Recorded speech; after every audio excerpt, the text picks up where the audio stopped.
Hello दोस्तों, welcome back to LR chemistry YouTube channel. Chemistry की रंगीन दुनिया में आपका स्वागत। केमिस्ट्री के इस चैनल में लेंगे केमिस्ट्री के अमेजिंग से क्वेश्चन आंसर्स, उनको सॉल्व करने के लिए धमाकेदार ट्रिक और साथ साथ कुछ विजुअलाइजेशन के साथ अमेजिंग से फैक्ट।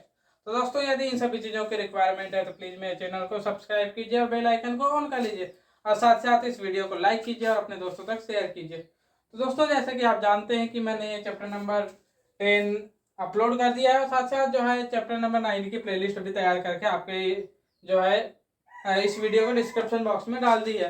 और जो है अब आपके चैप्टर 10 की प्लेलिस्ट आज तैयार कर दूंगा। तो दोस्तों, अब हम ज़्यादा बातें न करते हुए पुराने वीडियो की जो नोटिफिकेशंस थी वो सारी चीज़ें बता दिया हूँ। और जो है आपके कुछ शॉर्ट्स वीडियो डालता हूँ तो उसको भी आप जो है देखा करें। उसमें भी कुछ इंफॉर्मेटिव चीज़ें रहती हैं जिनको मैं कुछ कॉमेडी तरीके से जो है आपके सामने प्रस्तुत करता हूँ, तो उन्हें देख लिया करें। तो दोस्तों, इसके साथ साथ अब हम चलते हैं इस वीडियो में। तो यहाँ पर पे जो है एस ब्लॉक के तत्व ये स्टार्ट किया हुआ था और जो है मैंने जो है फर्स्ट ग्रुप जो है लगभग खत्म कर दिया है फर्स्ट ग्रुप में। और जो है अब हम जो है कुछ फर्स्ट ग्रुप के बाद जो है इसके कुछ जो यौगिक हैं उनके बारे में पता कर रहे थे, जिसमें खासकर से हम सोडियम के यौगिकों की बातें कर रहे थे, जिसमें हमने सोडियम कार्बोनेट Na2CO3 इसकी बात कर लिए थे, जिसमें ये जो है सोडा क्षार है, सोडा एस होता है। आपको बता दिया था जब इसमें पानी का एडिशन होता है तब जाकर के आपका क्या बनता है, जो आप कपड़े धोने का सोडा बोलते हैं वो यहाँ पर पानी का एडिशन होगा, वो भी पानी के 10 अणु होते हैं इसमें। तो ये रहा आपके कपड़े धोने का सोडे का सूत्र। और ग्रुप 1 को मैंने बता दिया था कि क्षार धातुएं कहते हैं। तो ये रही बात इस चीज की। अब हम बात करते हैं जो है इसी का एक और यौगिक होता है सोडियम हाइड्रोक्साइड, जिसे हम दाहक सोडा या फिर धावन सोडा, सॉरी कास्टिक सोडा, ये धावन सोडा ये है और कास्टिक सोडा ये है। और सोडियम बाइकार्बोनेट वो से हम जो है खाना बनाने का सोडा या फिर खाने का सोडा कहते हैं। तो अब हम बात करते हैं दाहक सोडा या फिर कास्टिक सोडा की बात अगले स्लाइड में करते हैं। हम बात करते हैं सोडियम हाइड्रोक्साइड की, NaOH। आप जानते हैं ये वेल नोन क्षार है, बहुत ही फेमस है, सबसे ज्यादा फेमस आपके पूरी केमिस्ट्री में अगर कोई क्षार है तो ये है सोडियम हाइड्रोक्साइड। और सबसे ज्यादा फेमस एसिड है तो वो 3 एसिड खासकर से हैं, जिसमें सबसे ज्यादा H2SO4 जो कि आपका रसायन किंग ऑफ केमिकल्स है ये है। उसके बाद HCl आता है, जिसकी जो इससे अभिक्रिया सबसे ज्यादा फेमस रहती है HCl और NaOH की।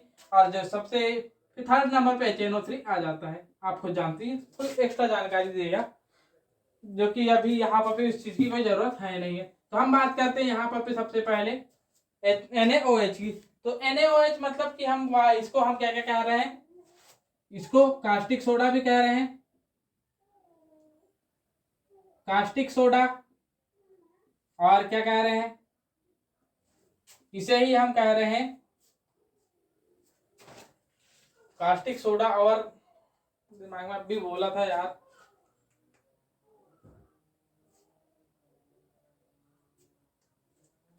दाहक सोडा, दाहक सोडा।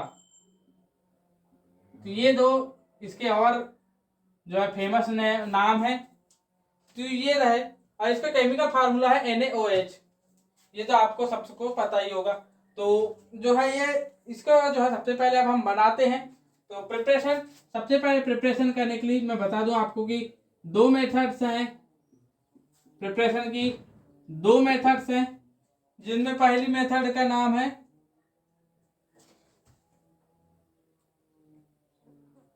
Soda lime. पहली है soda lime, soda lime method. And another one is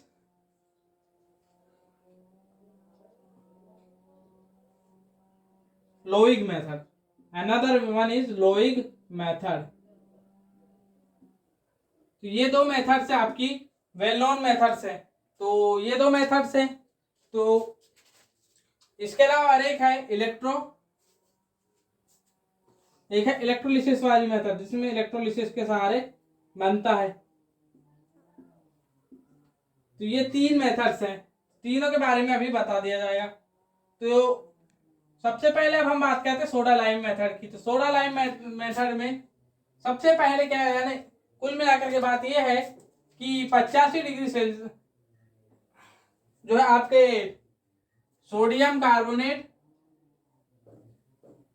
और आपके कैल्शियम हाइड्रोक्साइड के मिक्सचर को 80 से 85 डिग्री सेल्सियस तक, सॉरी, इस मिश्रण को हम कहाँ डालते हैं, लोहे की टंकी में डालते हैं। लोहे की टंकी में डालने के बाद इसे 85 डिग्री सेल्सियस ताप तक गर्म करते हैं, और गर्म करने के पश्चात इसे, ये जो चित्र है ये सिर्फ परिवर्तन का नहीं, गर्म का भी चित्र होता है। जब रिएक्शन में इस चीज को यूज कर लिए, मतलब वहां पर हीटिंग की जा रही है, तो गर्म करने पर पे जो है यहाँ पे आपको सोडियम हाइड्रोक्साइड देखने को मिल जाएगा, और प्लस आपको देखने को मिल जाएगा कैल्शियम कार्बोनेट।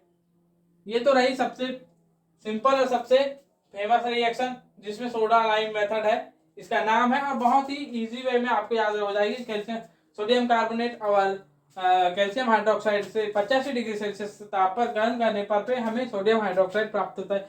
कहाँ गर्म करेंगे, तो इसे हम लोहे की टंकी में गर्म करेंगे। ये ध्यान रखेंगे, लोहे की टंकी आप ध्यान रखेंगे, रिएक्शन को ध्यान रखें, रिएक्शन के सबसे स्टार्टिंग पॉइंट ध्यान रख लीजिए, आपको दिमाग में आ जाएगा। ये तो रही आपकी किस चीज की बात, आपके सोडा लाइम मेथड की बात। इसके बाद जो है एक और मेथड होती है कि लोइंग मेथड, और लोइंग मेथड में भी स्टार्टिंग में जो है सोडियम कार्बोनेट का प्रयोग होता है, जिसमें सोडियम कार्बोनेट को आप जो है ना सोडियम कार्बोनेट और आपके Fe2O3 मतलब फेरिक ऑक्साइड, इन दोनों के मिक्सचर को रक्त तप्त गर्म करेंगे, रक्त तप्त गर्म करेंगे, तब आपको जो है 2NFO2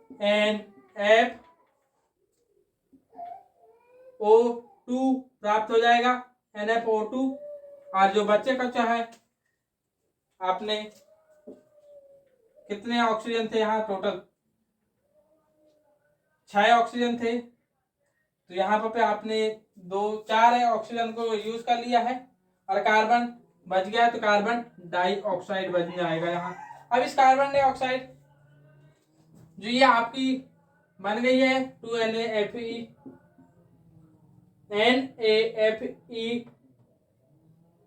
ये एफ लिख दिए तो आपको फ्लोरीन बन जाएगा, इसलिए इसको Fe लिखना ही पड़ेगा, मैं जरा भूल गया था।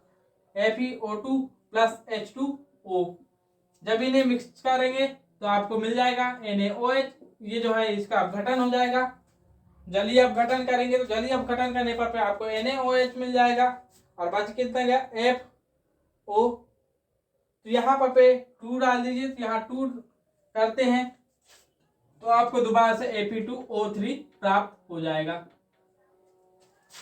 अब आप फिर से बैलेंस करेंगे तो बिल्कुल बैलेंस हो जाएगी, 4 5, तो हाँ बिल्कुल सही है। तो ये रही आपकी रिएक्शन, किसके लिए, लोइंग मेथड के लिए, जिसमें कि आप जो है सोडियम कार्बोनेट को फेरिक ऑक्साइड के साथ रक्त तप्त गर्म करेंगे, और रक्त तप्त गर्म करने के पश्चात आपको जो है सोडा सॉरी फेरिक लाइम यानी सोडियम फेरोइड, इसको कहते हैं सोडियम फेरोइड, इसका केमिकल नेम है सोडियम फेरोइड। सोडियम फेरोइड प्राप्त होगा, और सोडियम फेरोइड को का जलीय अपघटन कराने पर भी हमें सोडियम हाइड्रोक्साइड प्राप्त हो जाता है, सोडियम हाइड्रोक्साइड प्राप्त होता है, ये बात है। तो ये रही बात। अब हम बात करते हैं नेक्स्ट स्लाइड में इलेक्ट्रोलिसिस किस प्रकार किया जाता है, और इसके पश्चात फिर आगे की बातें करेंगे। लिसिस, अब हम बात करेंगे इलेक्ट्रोलिसिस की, जिसमें जो है सबसे पहले सोडियम क्लोराइड का इलेक्ट्रोलिसिस किया जाता है। तो सोडियम क्लोराइड का इलेक्ट्रोलिसिस किया गया, इलेक्ट्रोलिसिस करने पर पे हमें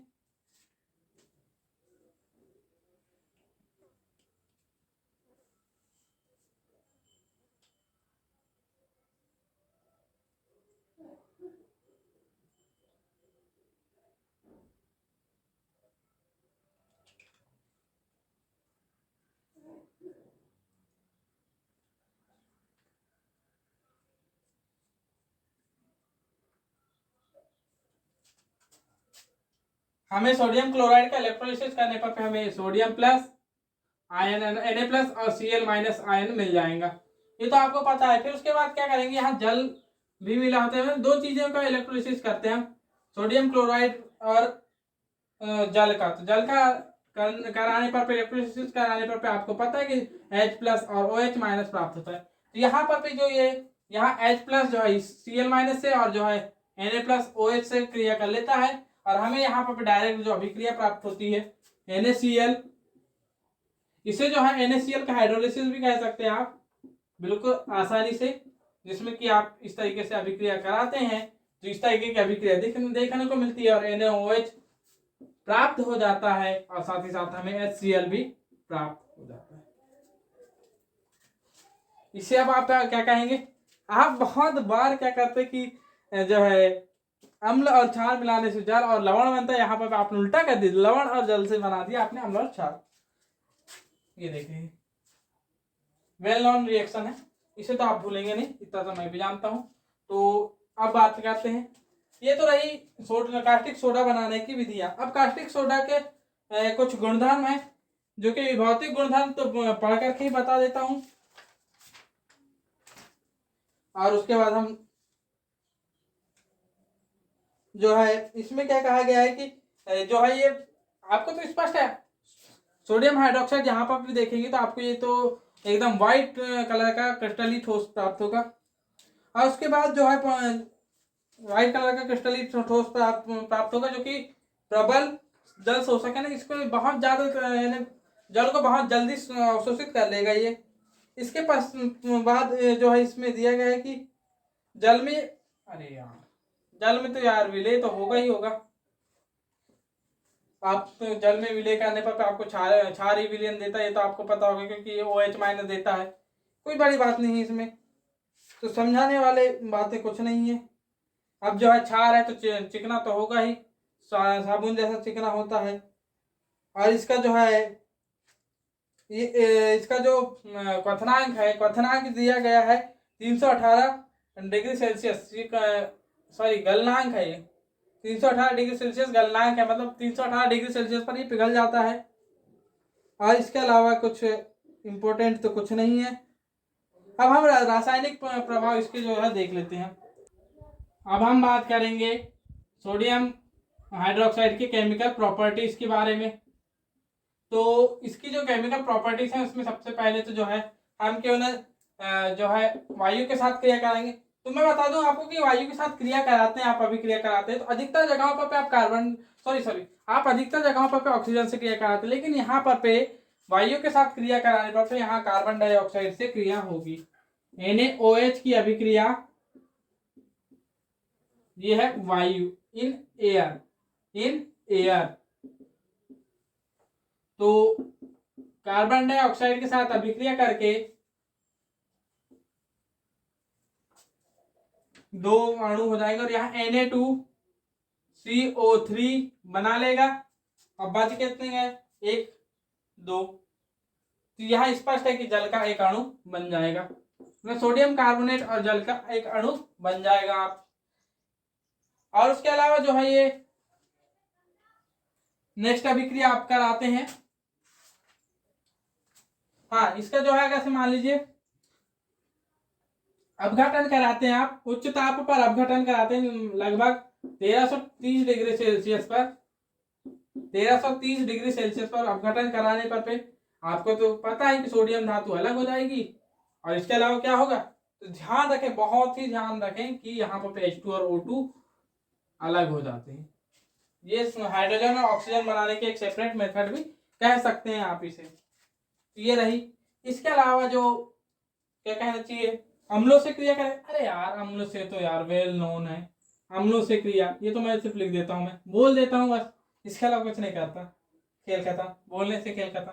अब मान लीजिए अम्लों के बाद जो है मैंने कहा कि धातुओं से क्रिया, चलिए तो धातुओं से क्रिया करने पर मैं स्पष्ट लिख देता हूँ, से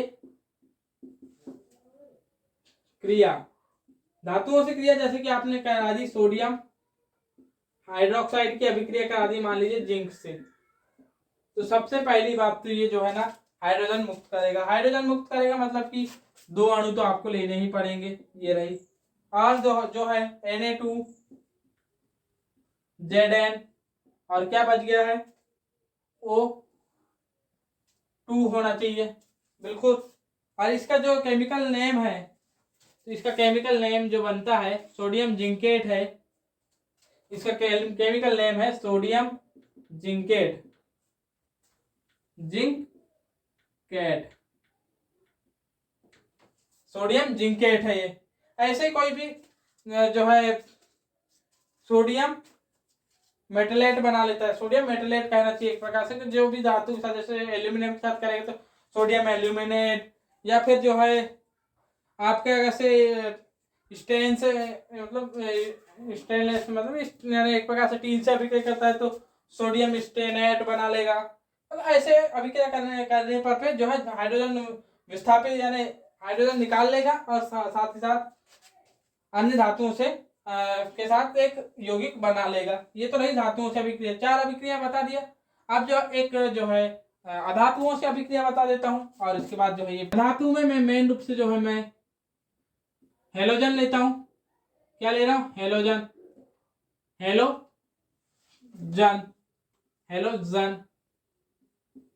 तो हेलोजन से अभिक्रिया करेगा, जैसे कि मान लीजिए सोडियम हाइड्रोक्साइड प्लस X2।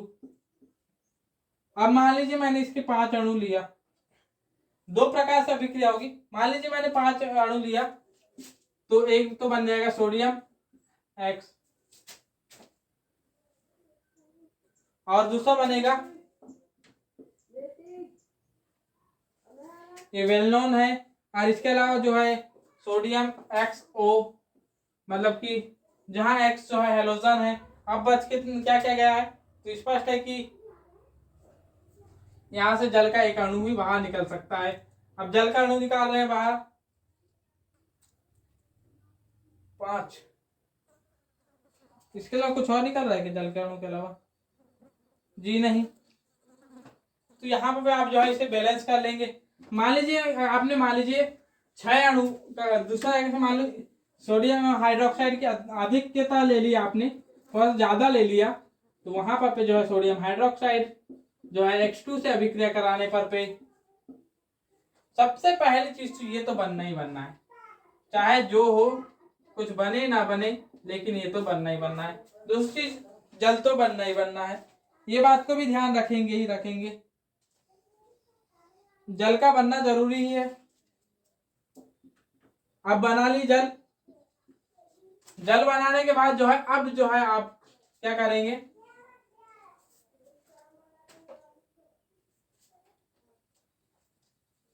क्या क्या बच गया है आपका,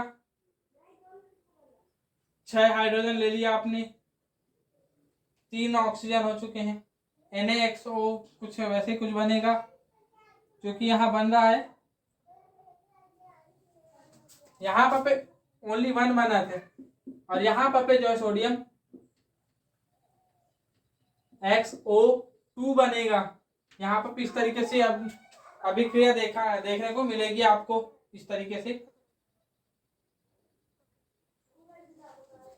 यहाँ भी 3, और यहाँ पे भी 3 कर दीजिए तो आपको बिल्कुल, और यहाँ पे भी जो है 3 कर दीजिए तो अभिक्रिया इस तरीके से देखने को मिल जाएगी।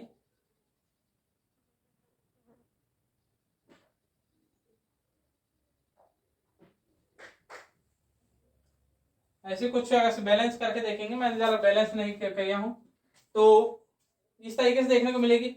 अब जो है अधातुओं से अभिक्रिया कराने के बाद अब एकमात्र सल्फर से अभिक्रिया बच गई है, तो उसे मैं नेक्स्ट स्लाइड में करा दे रहा हूँ। हम बात करें कि सल्फर से सोडियम हाइड्रोक्साइड की किस प्रकार क्रिया होगी। मान लीजिए सोडियम हाइड्रोक्साइड सल्फर के आपने 12 अणु लिए, तो 12 अणु यानी थोड़ा जो है आपने सल्फर को अधिक की, सबसे पहले हम उसकी जो है सल्फर की नॉर्मल मात्रा कैसे आपने लिए, तो सल्फर की नॉर्मल मात्रा आपने मतलब सेम अमाउंट में जो है यहाँ पे सोडियम हाइड्रोक्साइड से क्रिया कर रही थी, यहाँ थोड़ी कम मात्रा ली, तो आपको क्या कहना चाहिए हमें, सोडियम थायोसल्फेट देखने को मिलेगा, और साथ साथ सोडियम सल्फाइड भी देखने को मिलेगा, और साथ साथ जल के अणु भी प्राप्त हो जाएंगे। सोडियम सल्फाइड, सोडियम थायोसल्फेट, ये 2 चीजें प्राप्त होंगी।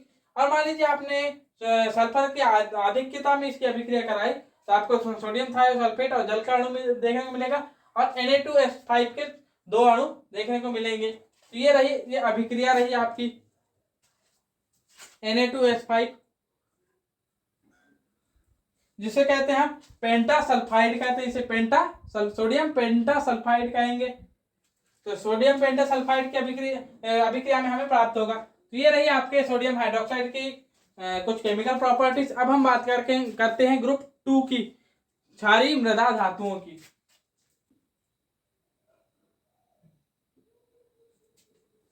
ग्रुप 2 क्षारीय मृदा धातु।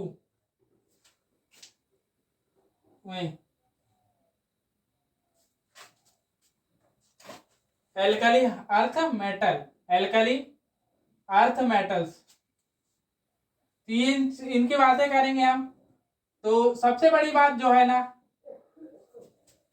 इस पर आने वाले जो तत्व हैं वो हैं beryllium, magnesium, calcium, strontium, barium और रेडियम, ये है। अब ये ग्रुप 2 में क्यों आ रहे हैं, तो यहाँ पर आपको बता दूं कि इनके अंतिम कक्षा में एस को उस पर 2 इलेक्ट्रॉन आते हैं, इस वजह से ये सेकेंड ग्रुप में आते हैं। अब जो है किस प्रकार आएंगे, तो आप जो है मैग्नीशियम को बता देता हूँ। मैग्नीशियम Mg12 तो 1s2 2s2 2p6 और 3s2, ये रहा। तो यहाँ पर 1s2 2s2 2p6 और 3s2, 1 2 3 4 5 6 7 8 9 10 और 11 और यहाँ पर 12। तो देख रहे हैं आप अंतिम जो है इलेक्ट्रॉन एस कोष में जा रहा है और वह जो है एक युग्म के रूप में रह रहा है। इस वजह से ये जो है आपका क्या हो जाएगा, ग्रुप 2 के एलिमेंट हो जाएंगे। अब जो अंतिम इलेक्ट्रॉन क्या है, एक युग्म के रूप में रह रहा है, इसी वजह से ये रंगहीन यौगिक होगा, पहली चीज। और दूसरी चीज जो है ये जो है प्रति चुंबकीय होगा, चाहे आप जो है इसके आयनों की बात करें चाहे इनके खुद के तत्व रूप में बात करें, 2 चीजें हो गई। फिर जो है इसी के कुछ और गुणधर्म, जैसे कि इसमें इनकी ऑक्सीडेशन स्टेट जो है +2 होगी, ऑक्सीडेशन स्टेट +2 होगी। और इसके अलावा जो है कुछ और जो गुणधर्मों की बात करें तो उनमें जो है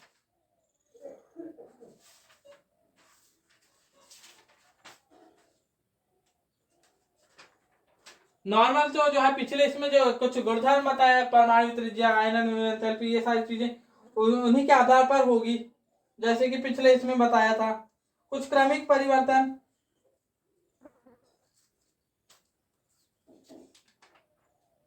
और यहाँ पर जो है आयनन ऊर्जा 2 प्रकार की आयनन ऊर्जा होगी, जिसमें पहली आयनन ऊर्जा थोड़ी वैसे तो ऊपर से नीचे जाने पर दोनों ही आयनन ऊर्जाएं जो है घटती जाएंगी, लेकिन पहली आयनन ऊर्जा जो है थोड़ी कम होगी और उसकी तुलना में दूसरी आयनन ऊर्जा थोड़ी ज्यादा होती है। और हर केस में देखेंगे पहली आयनन ऊर्जा से दूसरी कम, दूसरी से तीसरी कम और तीसरी से चौथी कम कार्बन में जाएंगे, तब आपको ये समझ में आएगा। तो ये रहती है बात।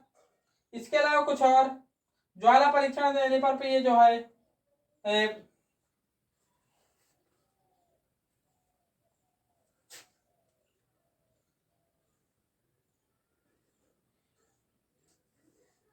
यहाँ पे कुछ अपवाद के रूप में बता दूं कि मैग्नीशियम के गलनांक जो है सबसे कम और बेरिलियम और कैल्शियम के घनत्व तो सबसे कम होते हैं, और उसके बाद जो है घनत्व बढ़ता जाता है।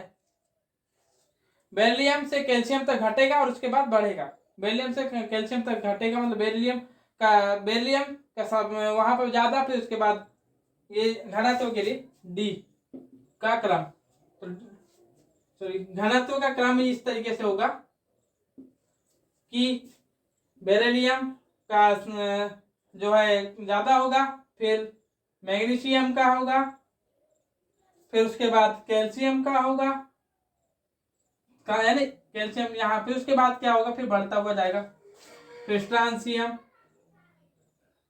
फिर बेरियम, और उसके बाद सबसे ज्यादा आ जाएगा आपका रेडियम का। ये रहता है घनत्व का क्रम। और यहाँ बता दूं कि रेडियम एक जो है, जैसे आपका कहना चाहिए आपका फ्रेंशियम जो है आपका क्या था, रेडियो एक्टिव तत्व था, वैसे रेडियम यहाँ रेडियो एक्टिव तत्व है, ये बात है। फिर आपको बता दूं कि यहाँ पर ऑक्सीजन से क्रिया करने पर भी ये दो, यहां तक आपको ऑक्सीजन से क्रिया कराने पर ऑक्साइड मिलेंगे, ये दो जो है परऑक्साइड बनाएंगे, और ये जो है आपका सुपर ऑक्साइड बनाएंगे। मतलब कहने का मतलब कि ये यहाँ स्ट्रांसियम ऑक्साइड भी बनाएगा, लेकिन परऑक्साइड भी जरूर बनाएगा, स्ट्रांसियम और बेरिलियम। और रेडियम जो है सुपर ऑक्साइड, तीनों प्रकार के ऑक्साइड बनाएगा। मतलब आपको इस तरीके से देखने को मिल जाएंगे ये यहाँ पर पे कुछ इस तरीके से देखिए,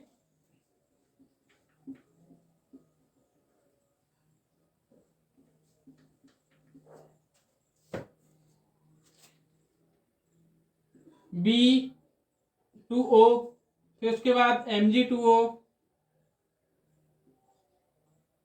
Ca2O, sorry BeO, MgO, CaO, मतलब beryllium oxide, magnesium oxide, calcium oxide, ये देखने को मिलेंगे। उसके बाद जो है स्ट्रांसियम ऑक्साइड भी देखने को मिलेगा, लेकिन साथ ही साथ स्ट्रांसियम परऑक्साइड भी देखने को मिलेगा। वैसे बेरियम ऑक्साइड तो देखने को मिलेगा ही मिलेगा, लेकिन बेरियम परऑक्साइड भी देखने को मिलेगा। और उसी के अलावा रेडियम ऑक्साइड भी देखने को मिलेगा, रेडियम परऑक्साइड भी देखने को मिलेगा, और रेडियम सुपर ऑक्साइड भी देखने को मिल जाएगा। इसे कुछ इस तरीके से ध्यान रख सकते हैं। हाफ करने के लिए इसका ये कर दीजिए, तो इस तरीके से ये देखने को मिल जाएंगे। तो रेडियम सुपर ऑक्साइड का ये रहा कुल मिलाकर के फार्मूला। तो ये तो रहे जो है इनके कुछ गुणधर्मों के बारे में बातें। अब हम बात करने वाले हैं कि किस तरीके से अब आपके टॉपिक कौन कौन से रह गए। तो बेरियम का असामान्य गुणधर्म, उसके अलावा जो है कुछ यौगिक, 2 या 3 यौगिक बताऊंगा, वो रह गए। और उसके अलावा विकर्ण संबंध, मतलब 3 टॉपिक रह चुके हैं आपके। तो तीनों टॉपिक आपके नेक्स्ट वीडियो में बताए जाएंगे। तो जय हिंद, जय श्री राम।